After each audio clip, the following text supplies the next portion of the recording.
அந்த எண்ணமே வராது. நாங்க மிக உறுதிப்பாட்டோடு திமுக கழகத்தோடு இருக்கக்கூடியவர்கள், தொடர்ந்து இருக்கின்றவர்கள். யாரும் இந்த கூட்டணி இருக்கக்கூடிய எந்த கட்சியோடும் தொடர்பு வைக்கவில்லை, தொடர்பு வைத்ததாக தெரியவில்லை, தொடர்பு வைக்கவும் முடியாது. யாரும் இதிலே இருந்து அசைகின்ற யாரும் எந்த கட்சியும் இந்த கூட்டணியிலே இல்லை. தேர்தல் முடிவுகள் என்ன உணர்வு? நீங்க நீண்ட காலமா அந்த தேர்தல் அரசியல் இருக்கீங்க, இப்படியான ஒரு ரிசல்ட் தமிழ்நாடு முன்னெப்போதும் பார்க்காத வகையில் இருக்கு, அதை எப்படி பார்க்கணும்? மக்கள் தீர்ப்பு என்பது ஏற்று மதிக்கப்பட வேண்டிய ஒரு ஜனநாயகத்தில், அவ்வளவுதான். ஆனால் திராவிட முன்னேற்ற கழகம் அரும்பெரும் சாதனைகளை ஆட்சி காலத்திலே நிகழ்த்தியிருக்கிறது. அவற்றை தொடர வேண்டிய கடமை ஒருவேளை அரசு அமைக்கின்ற கட்சிக்கு இருப்பதால் அவர்கள் தொடர்வார்களா என்பதும் தொடர வேண்டும் என்பதும் எங்களுடைய கருத்தாகும். திமுக கூட்டணியில் இருக்கவங்க அவருக்கு ஒத்துழைப்பு தராத பட்சத்தில் அவர் அதிமுக அவர் ஆதரவு தான் நாடுவாரு.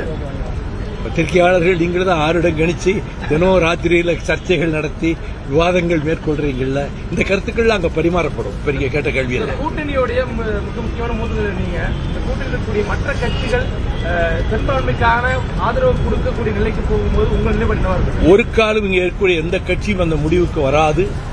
இந்த கூட்டணியில் யாரும் அதற்கான அசைவை கூட கொடுக்க மாட்டார்கள் என்பது என்னுடைய திடமான கருத்தாகும்.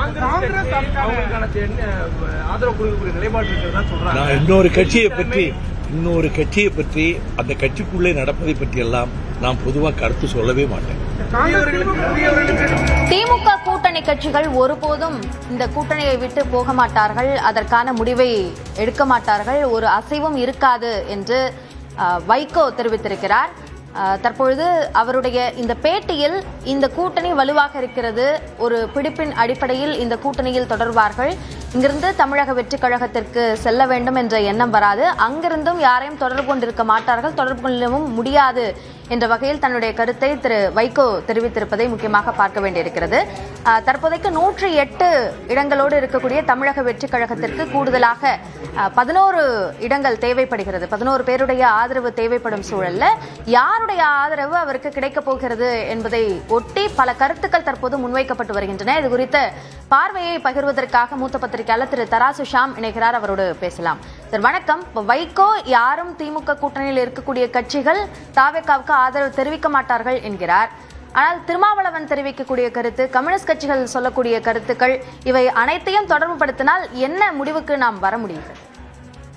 கம்யூனிஸ்ட் கட்சிகள், திருமாவளவன் ஆகியோர் வெளியிலிருந்து ஆதரவோ அல்லது ஆட்சியில் பங்கு பெறுவதற்கோ தயாராக இருக்கிறார்கள் என்றுதான் நான் புரிந்து கொள்கிறேன்.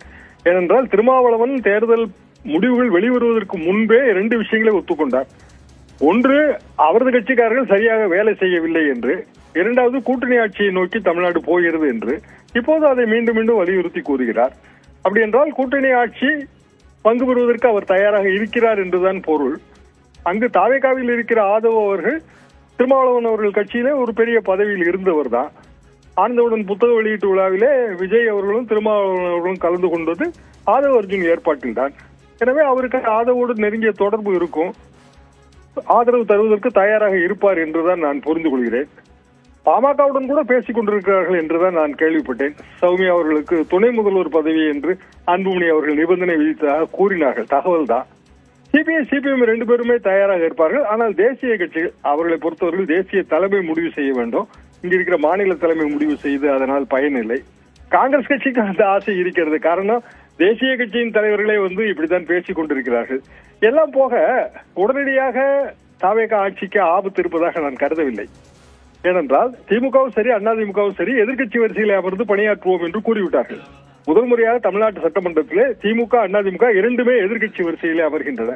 அப்படி என்றால் தாவேகா நம்பிக்கை தீர்மானம் கோரும் போது, ஆளுநர் அப்படியான ஒரு உத்தரவு பிறப்பிக்கும் போது, ஒரு காலக்கெடு நிர்ணயிக்கும் போது, those who are present and voting தான். இந்த 2 கட்சிகளும் நம்பிக்கை தீர்மானத்தின் போது கருத்துக்களை கூறிவிட்டு வெளிநடப்பு செய்து விட்டாலே அரசு மைனாரிட்டி அரசாக தொடர்ந்து விடும்.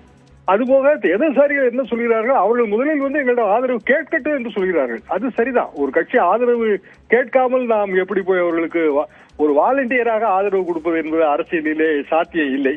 ஆனால் மறைமுகமாக பேச்சுவார்த்தைகள் நடந்து கொண்டிருக்கும். என்னை பொறுத்தவரையில் உடனடியாக தாவேகா ஆட்சிக்கு எதுவும் ஆபத்து வந்துவிடும் அல்லது தாவேகா ஆட்சி அமைக்காமல் போய்விடும் அப்படி நான் நினைக்கவில்லை. அது நல்லதும் இல்லை. ஜனநாயகத்தை பொறுத்தவரையில் அவர்கள் ஒரு தீர்ப்பு எழுதிவிட்டார்கள் மக்கள். சிங்கிள் லார்ஜஸ்ட் பார்ட்டிக்கு ஒரு கவுண்டர் செக் வைத்திருக்கிறாங்க. 2 பெரிய திராவிட கட்சிகள் வந்து எதிர்க்கட்சி வரிசையில உட்காருகின்றன. மக்கள் தீர்ப்பை மதிப்பதாக இருந்தால் தாவேகா ஆட்சி நடத்த வேண்டும். 2 எதிர்க்கட்சிகளும் சேர்ந்து அந்த ஆட்சிக்கு கடிவாளங்களாக செயல்பட வேண்டும். இதுதான் சிறந்த முறையாக இருக்கும். உடனடியான ஆட்சி கவிழ்த்து விட்டோ அல்லது இன்னொரு தேர்தலுக்கு போனாலோ மக்கள் வந்து மன்னிக்க மாட்டார்கள். அரவிந்த் கெஜ்ரிவால் ஆட்சி அப்படி கவிழ்ந்த பிறகு மீண்டும் அரவிந்த் கெஜ்ரிவால் தான் ஆட்சிக்கு வந்தார் என்பதும் பழைய வரலாறு. நன்றி திரு தராஜ் ராம். இணைப்பில் வந்து கருத்துக்களை பகிர்ந்து கொண்டமைக்கு தொடர்ந்து பேசலாம் சிறிய இடைவேளைக்கு பிறகு.